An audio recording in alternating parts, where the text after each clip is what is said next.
ആള് സ്ട്രെയിറ്റാ. അവന്റെ പ്രായത്തിൽ നമ്മൾ തന്നെ മോശമായിരുന്നു. 12 കൊള്ളിട്ടാലും ബെറ്റർ ആവത്തേനോ. ഇന്ന് ചേപ്പനന്തോട്ട കേസ് പറഞ്ഞൂടെ?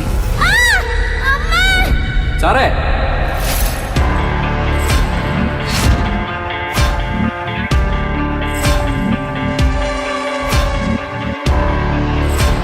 എത്ര നാളായി സർവീസില്? സർ ഓൾമോസ്റ്റ് 1.5 വർഷം. അതിനിടയ്ക്ക് എത്ര ട്രാൻസ്ഫർ?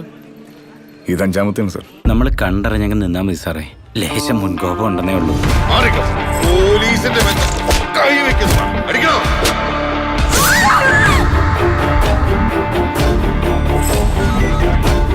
കൊലപാതകശ്രമം ആട്ടോ സാറേ. എന്റെ കൈപ്പാങ്ങനെ കിട്ടിയാൽ ഞാൻ തീർക്കും സാർ. സാറേ, അവനെ കാർത്തിക് സാർ പറഞ്ഞു വിട്ടു. പഠിച്ച കള്ളന്മാരാ സാറേ. സർ ചോദിച്ചാൽ എനിക്ക് പറയേണ്ടി വരും. പറയരുത് സാർ, ആ കേസ് മാനിപ്പുലേറ്റഡ് ആണ്. അതിന് കേസിന്റെ ഗ്രാവിറ്റി അറിയാത്ത ഇഡിയറ്റ്. സർ കുറച്ചും കൂടെ മര്യാദയ്ക്ക് സംസാരിക്കണം. ഇല്ലെങ്കിൽ എന്ത് ചെയ്യടാ? നീ എന്ത് ചെയ്യടാ? രണ്ടും ഒരേ ഇനവാ, ക്രിമിനൽസ്. പറ്റിപ്പോയതാ സാറേ, എനിക്കൊരു ജീവിതമില്ല സാർ. പോലീസിന് ഇനി ഒരു സ്റ്റെപ്പ് മുന്നോട്ട് പോകണമെങ്കിൽ ഇവിടുന്ന് ബ്ലഡ് ചെയിനോ ഫിംഗർ പ്രിന്റോ എന്തെങ്കിലും ഒന്ന് കിട്ടണം. ഫോറൻസിക്കാർ കൈമലർത്തിയില്ല. അഭ്യൂഹങ്ങളല്ലോ ജോഷി, എന്തിനും കൃത്യമായൊരു തീർപ്പുണ്ട്. പോലീസ് ആഭ്യന്തര വകുപ്പിന്റെ കീഴില. അതിലിനി ക്രിമിനൽസ് വേണ്ട. നീ നിന്റെ ആംഗിൾ ഉണ്ടാക്ക, ഞാൻ എന്റെ വഴി കണ്ടുപിടിച്ചോളാം. 10-15 വർഷമായില്ലേ ഈ യൂണിഫോം ഇടാന്ന് തുടങ്ങി.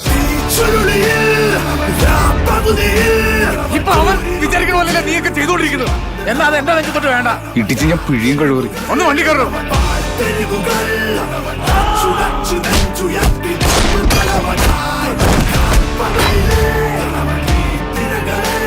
ഞാനാണ് ഈ സ്റ്റേഷനിൽ SHO. ഇപ്പൊ ഇവിടത്തെ SHO ഞാൻ. ഞങ്ങൾ ഇരട്ട പറ്റാന്ന് തോന്നുന്നു. നേർക്ക് നേരെ പോരടിച്ചു നിന്നു തലവനായി.